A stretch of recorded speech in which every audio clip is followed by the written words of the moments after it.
Bonjour à tous, nous poursuivons aujourd'hui avec la 8e Mishnah du 4e Pérec, une Mishnah courte et simple.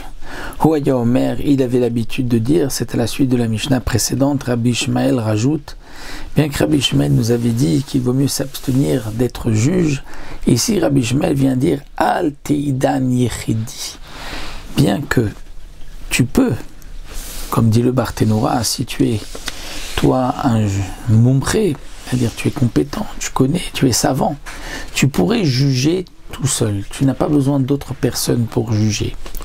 Malgré tout, Rabbi Ishmael te conseille, Al Teidan Yechidi, ne juge pas tout seul. Même si tu es mumché de Rabbim, tout le monde sait que tu es un grand chacham et que tu sais trancher et répondre à toutes les questions, il vaut mieux rajouter 2 autres personnes avec toi. Lorsque vous serez 3, vous pourrez discuter et être sûr de ne pas se tromper.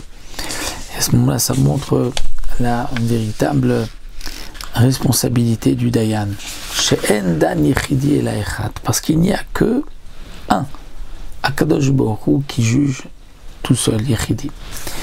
Donc bien sûr, dit le Barthénora, ça c'est lorsque les Baalei Dinim n'acceptent pas. Donc ne t'impose pas en disant je vais vous juger.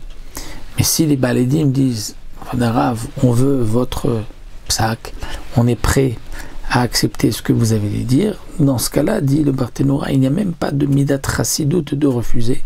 On peut juger tout seul si on est donc compétent et qu'on sait répondre aux questions, donc aux discussions de Rocher de Mishpat, discussions d'argent ou autre.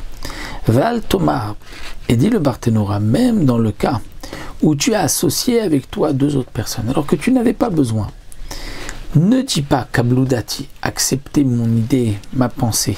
Je sais mieux que vous. D'ailleurs, j'aurais pu trancher sans vous. Je vous ai juste rajouté. Donc, acceptez ce que je dis. Je vous ai juste associé pour le protocole. Non. Hen Rachaim Veloata. Eux ont le droit, s'ils veulent, d'accepter. Mais toi, tu ne peux pas leur imposer d'accepter ton opinion. Étant donné que là, tu les as associés au jugement.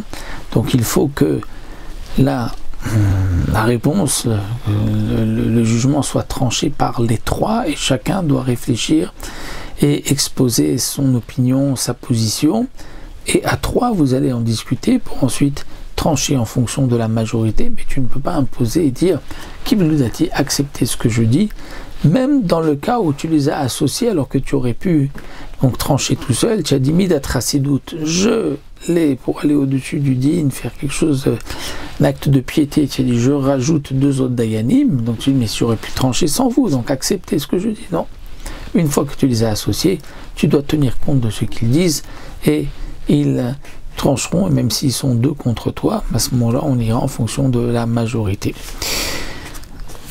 D'autres Mefarshim me disent Altomar Kibloudati, c'est-à-dire ne dis pas à ceux qui viennent être jugés devant toi de leur dire acceptez ce que je dis. Ils ont le droit donc de décider s'ils veulent être jugés par toi ou pas, et tu peux pas leur dire non, vous allez être jugés par moi et vous allez accepter ce que je dis. Eux ont le droit, s'ils veulent te prendre comme juge, comme celui qui va trancher entre eux, mais toi tu ne peux pas leur imposer. Ça c'est aussi une explication donnée par le Mefarshim.